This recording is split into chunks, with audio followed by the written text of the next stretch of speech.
आवाज क्लिअर आहे, दिसतंय व्यवस्थित. करूयात आपल्या तासाला सुरुवात. पेपर 1 आणि पेपर 2 साठी परिसर अभ्यास मध्ये पण विज्ञानचे जे क्वेश्चन येतात ना, ते हे व्हिडिओ बघितल्यावर तुमच्या लक्षात येतील. चला बघा आता, वेव्ज म्हणजे काय? तरंग. एक लाट असते, तरंगत हे होतं पाण्यावर.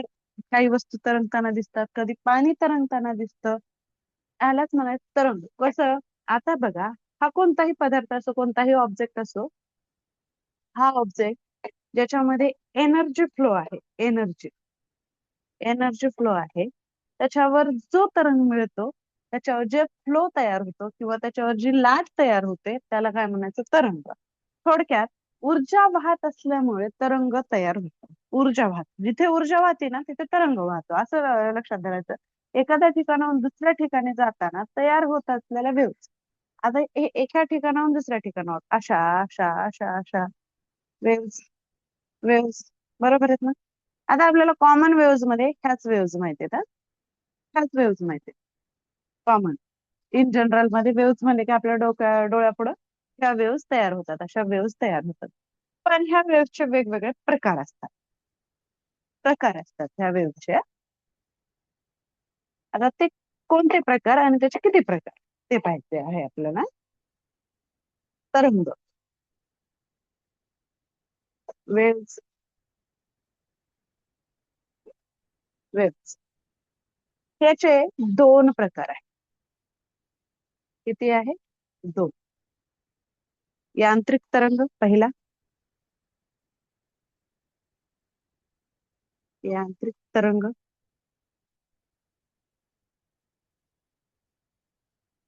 आणि दुसरा आहे अयांत्रिक तरंग.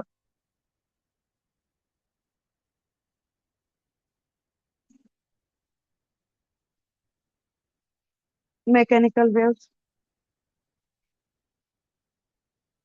इंग्लिश मध्ये म्हणायचं, आणि इकडं नॉन मेकॅनिकल.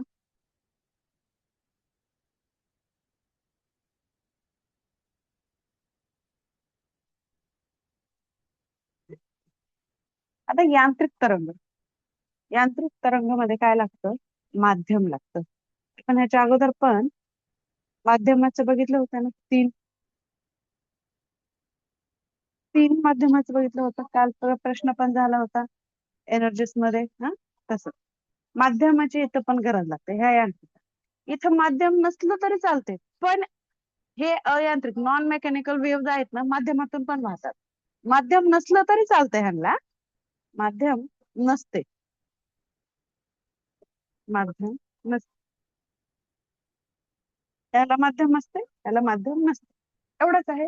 याचं उदाहरण आहे ध्वनी, साऊंड.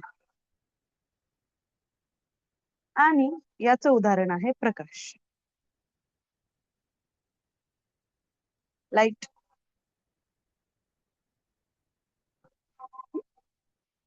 प्रकाश. आता हे यांत्रिक तरंग आणि अयांत्रिक ह्यांचे पुढे प्रकार पडलेत अजून. यांत्रिक तरंगाचे 2 प्रकार आहेत, आणि अयांत्रिक तरंग नॉन मेकॅनिकल मध्ये चुंबकीय वेव्स असतात, त्याचे 7 प्रकार आहेत. आणि हे निर्वातातून पण वाहतात, निर्वातातून, मोकळ्या पोकळीमधून. निर्वाता, व्हॅक्युम मधून. तुम्हाला हे समजलं का? यांत्रिक आणि अयांत्रिक.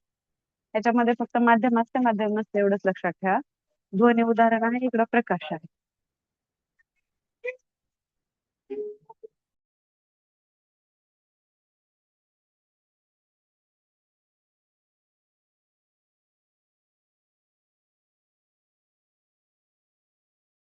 ओके, चला पुढे घेऊ. आता यांत्रिक तरंगाचे 2 प्रकार बघूयात अगोदर.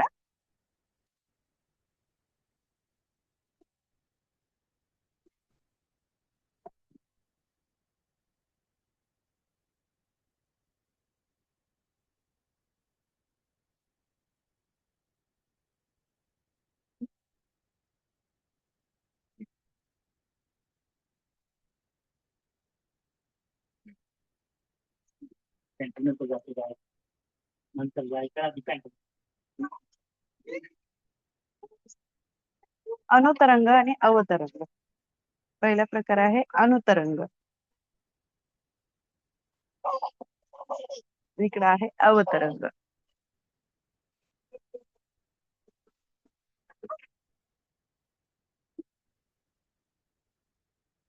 ह्याला इंग्लिश मध्ये म्हणायचं लॉंगिट्युडिनल वेव्स. लॉंगिट्युडिनल वेव्स.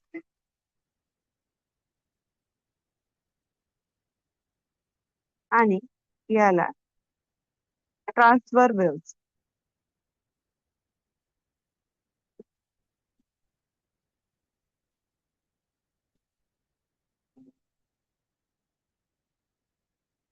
बघा आता हे लॉंगिट्युडिनल वेव्ह मध्ये काय होतं, हे बघा एखादी ऊर्जा ऊर्जा असल्याशिवाय तरंग घडत नाही. एखाद्या मटेरियल वरून एखादी ऊर्जा ए पासून बी कडे प्रोव्हाइड झालेलीच आहे ऑलरेडी.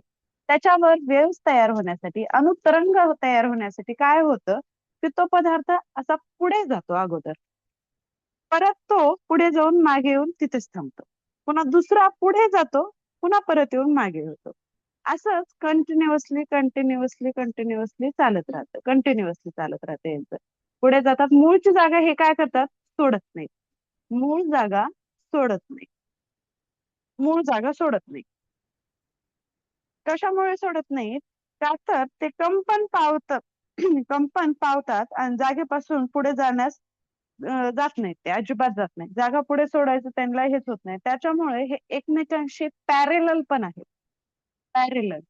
आणि हे असं जाऊन परत येऊन पुन्हा पुढे जातात, परत येऊन दुसरे पुढे जातात. त्याच्यासाठी याला पुश पण म्हणतात. हा, पुश. याला दुसरं नाव आहे पुश वेव्स. आणि इकडे काय होतं बघा, सेम असंच घ्यायचं आपण. ह्या पॉइंट पासून ह्या पॉइंट पर्यंत जाताना ज्या ऊर्जेवर तरंग वाहतात ते काय करतात, पुढेही जात नाही इकडेही जात नाही. हे काय करतात, वर जातात, वर खाली, वर खाली, वर खाली, वर खाली. कंटिन्युअसली ह्याच त्याच्यामध्ये वेव्स तयार होतात.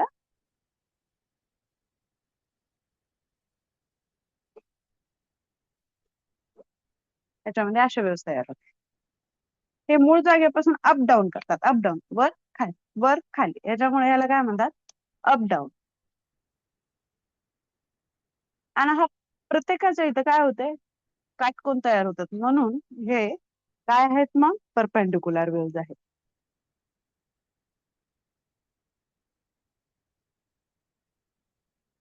परपेंडिक्युलर वेव्स, परपेंडिक्युलर वेव्स आहे. त्यानंतर काय होतं बघा, हा अनुतरंग. हे अनुतरंग जे आहे, आता हे बघ, इथं अगोदर ते पूर्ण असे चिटकलेले राहतात, पूर्ण चिटकलेले राहतात कण, पूर्ण पूर्ण. त्याच्यानंतर काय होतं, थोडेसे पुढे गेल्यानंतर ते थोडे दूर जातात, थोडेसे दूर जातात, थोडेसे दूर जातात. पुन्हा परत ते काय होतात, एकत्र जवळ जवळ जवळ चिटकून राहतात. जे वेव्स आहेत ना, थोडे पुढे जात, पुढे गेल्यानंतर मोकळे होतात त्याच्यामधले जे कण आहेत. पुन्हा परत ते मोकळे होतात, पुन्हा परत ते जवळ येतात. हे असं कंटिन्युअसली चालत राहतं. काय होतं, कंटिन्युअसली चालत राहतं. हे जे जवळ आलेले कण असतात किंवा जवळ आलेले चिटकून एक वेव्स तयार करण्यासाठी जे आले आहे, ह्याला कम्प्लीट जॉइन असं म्हणतात. किंवा तुम्ही इंग्लिश मध्ये लक्षात ठेवा, कॉम्प्रेशन आणि ह्याला रेअरफॅक्शन. रेअरफॅक्शन, कॉम्प्रेशन आणि रेअरफॅक्शन. त्याच्यामुळे काय होतं, ह्याची कॉम्प्रेशनची घनता हाय असते, हाय असते. आणि आकारमान किंवा त्याचा दाब जो असतो तो हाय असतो. दाब हाय असतो आणि आकारमान तर तुम्हाला दिसूनच येतं, छोटं राहतं. आणि ह्याच्या उलट इकडं काय होतं, ह्याची घनता कमी होते आणि दाब पण कमी होतो, आकारमान वाढतो. अनुतर याचे उदाहरण आहेत ध्वनी तरंग, भूकंपाचा पहिल्या प्राथमिक लाटा असतात, भूकंप प्राथमिक लहरी. लहरी. स्प्रिंग वेव्स ही याची उदाहरणे. अनुतरंग समजला. अनुतरंग समजला.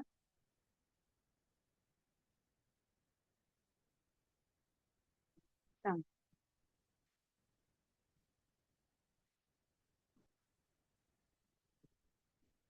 हो. आता अवतरंगाचं बघू उदाहरण ना. अवतरंग. आता हा अवतरणची जी वेव्ज असते ना ती अशी राहते.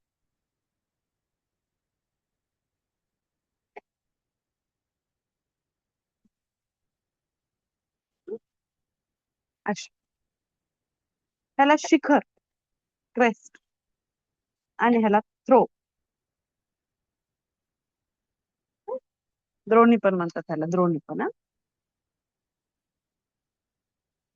आता ह्याच्यामध्ये काय होतं, अवत अवतरणचे जे उदाहरण आहेत भूकंपाच्या दुसऱ्या लाटेत, दुसऱ्या लहरी हा. भूकंपाच्या द्वितीय लहरी, द्वितीय लहरी, पाण्याच्या पृष्ठभागावरील वेव्ह, पाण्याच्या पृष्ठभागावरील वेव्ह. पाण्यामध्ये दोन्ही पण वेव्ह तयार होतात बरं का. सगळीकडेच पाण्यावरच्या वेव्ह होतात, वर खाली पण होतात, ह्या पण होतात, पण जास्त पृष्ठभागावर ह्या वेव्ह लहरी निर्माण होतात. समजलं तुम्हाला यांत्रिक तरंग पूर्ण. मेकॅनिकल वेव्ह समजल्या. काय समजलं की आपल्याला नॉन मेकॅनिकल वेव्ह पाहिजे. जायचं नॉन मेकॅनिकल काय.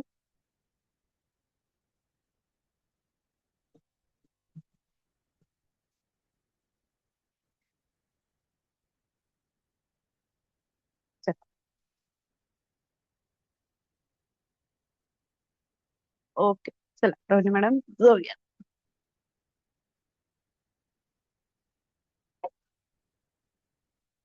Non mechanical.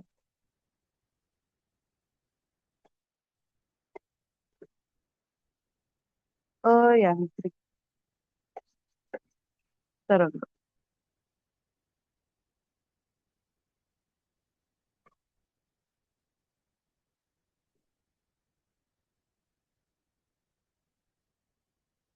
आता अयांत्रिक तरंग मध्ये आपण माध्यम नसते वगैरे पाहिलेत. ह्याच्यामध्ये पुढे जे चुंबकीय लहरी किंवा चुंबकीय प्रकार जे राहतात, वेव्ज राहतात, तरंग, त्याचे 7 प्रकार पडतात. 7. आणि हे तुम्हाला एकदम सिरियसली लक्षात ठेवायचे. कशासाठी? की ह्याच्या जे फ्रिक्वेन्सी आहे किंवा ह्याचे जे तरंग लांबी जी आहे ती एकमेकावर डिपेंड आहे. सुरुवातीची हाय आहे, नंतरची कमी आहे. ह्याच्यामधले मेन ज्या टीएटी ला आपल्याला एक्झाम मध्ये येणार त्याच्यात दिलेले आहेत, बाकी सर्वांच्या काही दिलेले नाही. फक्त लक्षात ठेवा पूर्ण ह्याच्या, बाकीच्या घेतलेल्या नाहीये, पण तरी बघूयात आपण. पहिला आहे radio, micro, infrared, visible rays म्हणजे visible light, visible light, UV rays, X rays आणि gamma rays. Gamma rays English मध्ये रेडिओला रेडिओस म्हणतात. सॉरी, मराठीमध्ये रेडिओ, इंग्लिश मध्ये पण रेडिओ. मायक्रो म्हणजे सूक्ष्म, इन्फ्रा म्हणजे अवरक्त किरणे,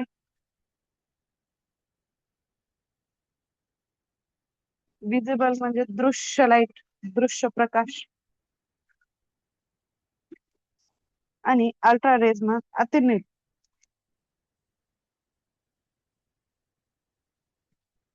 आणि एक्स रे म्हणजे क्ष किरणे माहिती येत तुम्हाला, आणि गॅमाला गॅमा रेजच म्हणतात हा. हे लिहून घ्या तुम्ही.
इथे पुढचं घेऊया आपण हं. तिकडे जाऊन पोपट.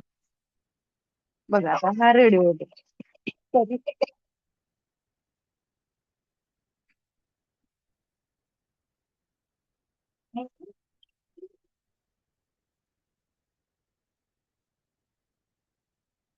बघा रेडिओची ह्याची तरंग लांबी सर्वात अधिक आहे रेडिओ.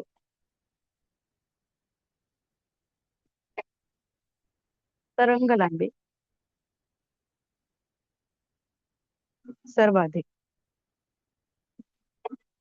त्याच्यामुळे याला फिजिक्स मध्ये लॅम्बडा मॅक्झिमम आणि गॅमाला लॅम्बडा मिनिमम असं म्हणतात ना.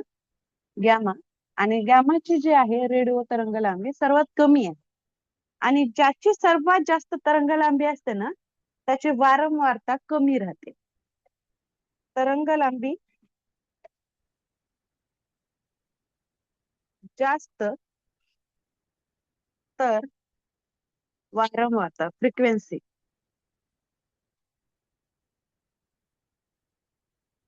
कमी. वारंवारता कमी आहे.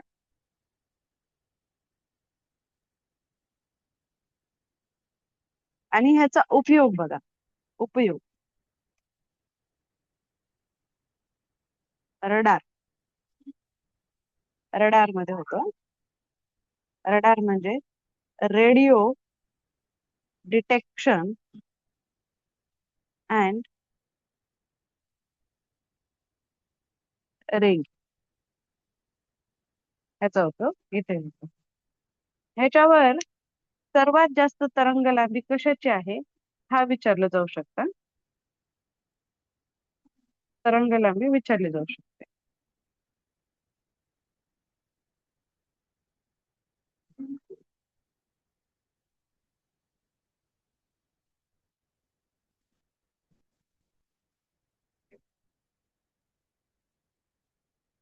ह्याची तरंग लांबी मीटर मध्ये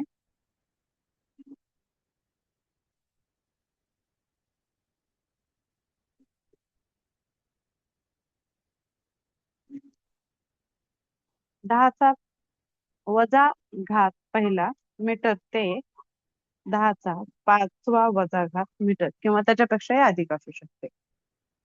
हे अप्रॉक्सिमेटली आहे. त्याच्यानंतर बघा पुढचा घेऊया. पुढचा आहे मायक्रो. सूक्ष्म. हे सर्वात जास्त ओव्हन आणि मोबाईल मध्ये यूज केलं जातं. ओव्हन मध्ये आणि मोबाईल मध्ये. मोबाईल मध्ये या वेव्हचा जास्त उपयोग ओव्हन. ओव्हन सर्वांच्या घरी आहे आणि मोबाईल याच्यामध्ये त्याचा यूज केला जातो. आणि याची तरंग लांबी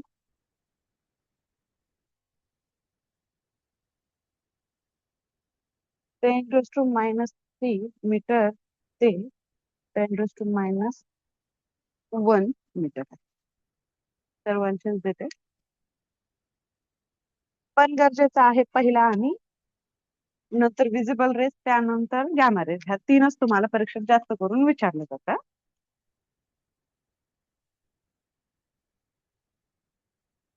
तिसरा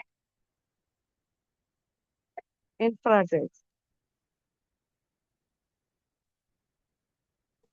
अवरक्त किरणे. याचा उपयोग सांधेदुखी उपचार इथे केला जातो. सांधेदुखी उपचार. त्याला उष्मा हिट मध्ये पण हे केलं जातं. ह्याचं उष्मा हिट म्हणून त्याचा वापर केला जातो. उष्मा हिट. लाईट फोटोग्राफी मध्ये पण याचा उपयोग केला जातो. याचे फक्त उपयोगच लक्षात ठेवा. लाईट हिट मध्ये त्याची तरंग लांबी 7 × 10⁻⁷ मीटर ते 10⁻³ मीटर. त्याच्यामध्ये समजण्यासारखं काहीच नाही. लक्षात ठेवायचं म्हणून फक्त तुम्हाला माहिती देत राहील. त्याला समजण्यासारखं काहीच नाही, त्यांनी सगळं ऑलरेडी सांगितलेलं आहे, आपल्याला फक्त लक्षात ठेवायचे. विजिबल रेज हे इम्पॉर्टंट आहे. विजिबल रेज हे आहे आपल्या जे आहे रेडिओ हा आणि गॅमा, त्याच्यावर जास्त प्रश्न विचारले जातात.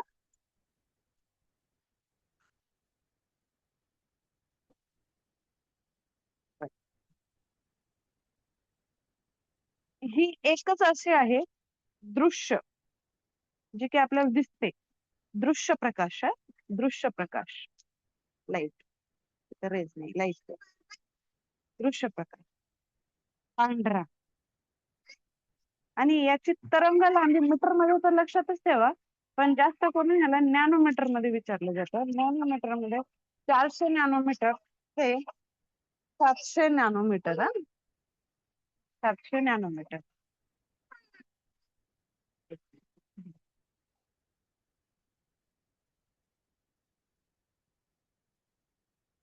आणि मीटर मध्ये आहे 4 गुणवले 10⁻⁷ मीटर ते 7 गुणवले 10⁻⁷ मीटर.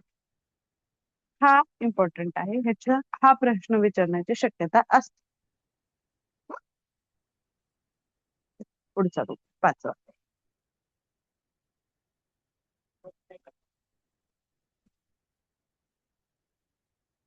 Ultra violet.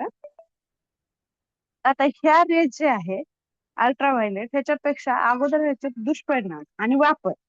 तर पहिल्यांदा आपण वापर बघूया. त्याचे वापर, लेसिक सर्जरी म्हणून डोळ्याचं ऑपरेशनची एक सर्जरी आहे, त्याच्यामध्ये नंबर घालवण्यासाठी याचा उपयोग केला जातो. त्यानंतर स्पोरेजियस एक उपचार म्हणून आहे, तो केला जातो ह्याच्यावर. त्वचेचा रोग आहे त्याच्यावर. पाणी शुद्ध करण्यासाठी हे किरणे वापरले जातात. पाणी शुद्ध, खूप असे हे असतात, ते तीक्ष्ण असतात, धोकादायक असतात आपल्यासाठी, वनस्पतीसाठी. पाणी शुद्ध करण्यासाठी, अन्न शुद्ध करण्यासाठी ह्याचा वापर केला जातो. त्यानंतर ह्याचा दुष्परिणाम बघा, दुष्परिणाम, दुष्परिणाम. त्याचे दुष्परिणाम, कर्करोग होतो, कॅन्सर, त्वचा cancer, skin cancer. Skin cancer, tanning वगैरे होते बघा आपल्याला उन्हामध्ये गेल्यानंतर, स्किन कॅन्सर. डायरेक्ट रेज आपल्यावर पडतात त्याच्यामुळे. आताच उन्हाळा, सनस्क्रीनचा मस्त सेल ऍडव्हर्टाइजमेंट मध्ये ते येतात बघा, तिथं कशासाठी, ह्या अल्ट्रा रेज पासून थोडस थोडस आपल्या स्किनला हे होऊ नये म्हणून. स्किन कॅन्सर होतात, वृद्धत्वाकडे जाते, रोग प्रतिकार शक्ती कमी होते, याने रोग प्रतिकार शक्ती कमी होते. वनस्पतीसाठी पण हे चांगले नसतात, प्रकाश संश्लेषण करू देत नाही. हे रोखण्यासाठी वातावरणात आपल्याकडे ओझोन लेअर आहे, तो थोडासा याला प्रोटेक्ट करतो. आपल्यापर्यंत डायरेक्टली ह्या रेज पूर्णपणे येत नाहीत, नाहीतर तीक्ष्ण असतात, तीक्ष्ण खूप.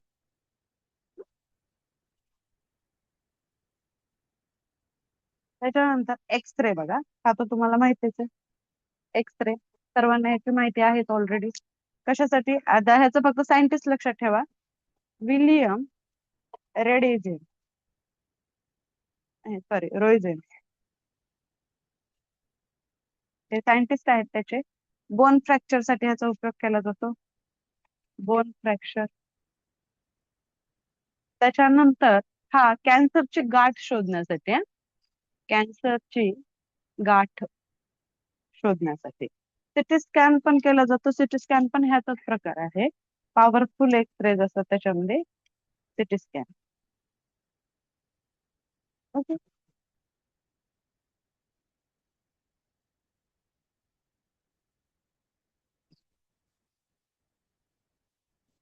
मीटर मध्ये त्याची तरंग लांबी जी आहे ती घ्या 4 गुणवले 10⁻⁷ मीटर.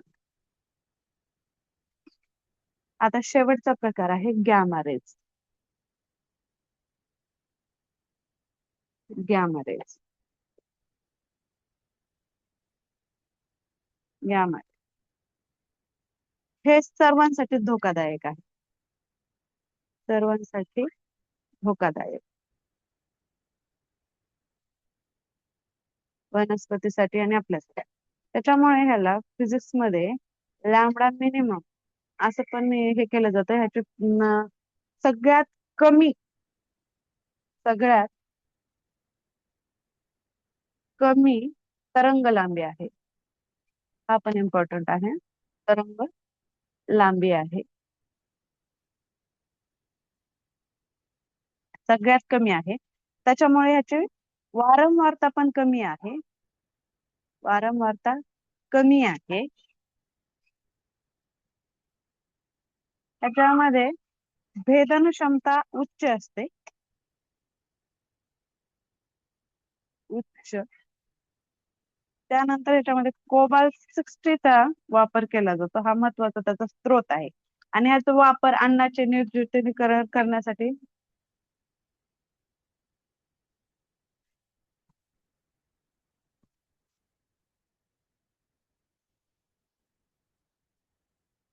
बरोबर आहे सर. फ्रिक्वेन्सी जास्त राहणार. बरोबर पठाण सर. अगोदर मी सांगताना थोडं हे झालं. फ्रिक्वेन्सी याची काय होणार?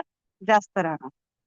जास्त राहणार. कांदे बटाटे यांना कोंब येऊ नये म्हणून पण गॅमा रेचा उपयोग केला जातो. आणि ह्याची फ्रिक्वेन्सी जी आहे ती जास्त आहे. ज्यावेळेस तरंग लांबी कमी असते त्यावेळेस फ्रिक्वेन्सी जास्त असते. ज्यावेळेस तरंग लांबी जास्त असते त्यावेळेस त्याची फ्रिक्वेन्सी कमी असते. एवढे पॉइंट लक्षात ठेवा याच्यामध्ये. तरंग मध्ये नंतर आपल्याला ध्वनी तरंग पण पाहायचा आहे. त्याच्यामध्ये डाऊट असण्यासारखं तर काहीच नाही. मला फक्त लक्षात ठेवायचं आहे.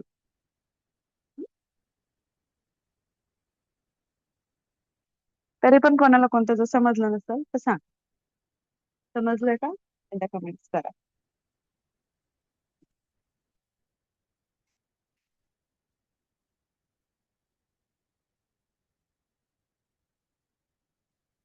हो. थांबूयात ना. तरंग लांबी याची ना गॅमा रेची दिली नाही. सांगते कोमल मॅडम तुम्हाला तरंग लांबी देते याची. गॅमा रेची तरंग लांबी 10⁻11 मीटर पेक्षा कमी. कमी.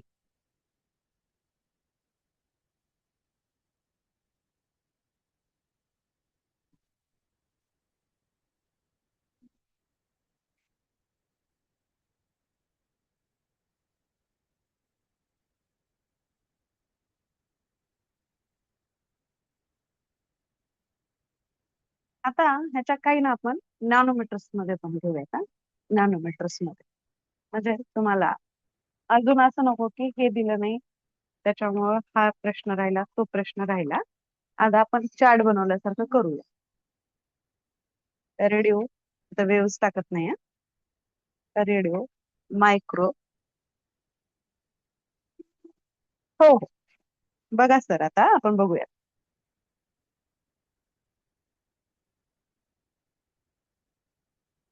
इन्फ्रारेड.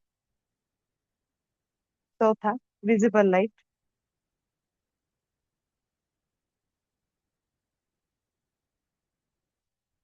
अल्ट्राव्हायलेट.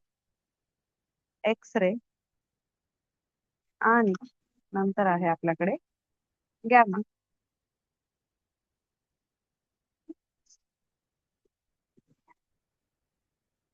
गॅमा नॅनोमीटर मध्ये. नॅनोमीटर मध्ये तरंग लांबी.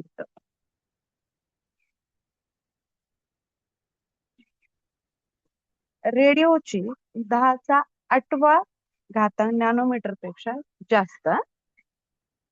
जास्त. मायक्रोवेव्हचा जो आहे 10⁻6 नॅनोमीटर ते 10⁸ नॅनोमीटर. काय कोणाचं सगळे व्हिडिओ एकदा ग्रुपवर परत पाठवून प्लीज मॅडम. व्हिडिओ नाही पाठवले. ओके चालेल हा. पाठवून देते. आता आता सध्या इथे लक्ष द्या. सगळे पाठवून देते सगळे.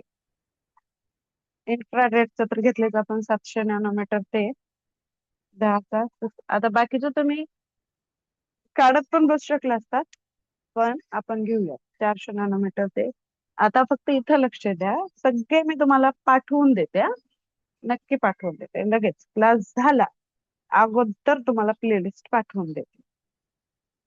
400 नॅनोमीटर, एक्सरे मध्ये 0.01 नॅनोमीटर ते 10 नॅनोमीटर, आणि गॅमा रेसचं 0.01 नॅनोमीटर पेक्षा कमी. कमी कमी हे तुम्ही गुगलवर वगैरे पण सर्च करून घेऊ शकता का. पण ह्याच्यामधलं इम्पॉर्टंट फक्त हे तीन आहेत, उगी हे करत बसू नका. हे तीन इम्पॉर्टंट, IMP, हे तीन.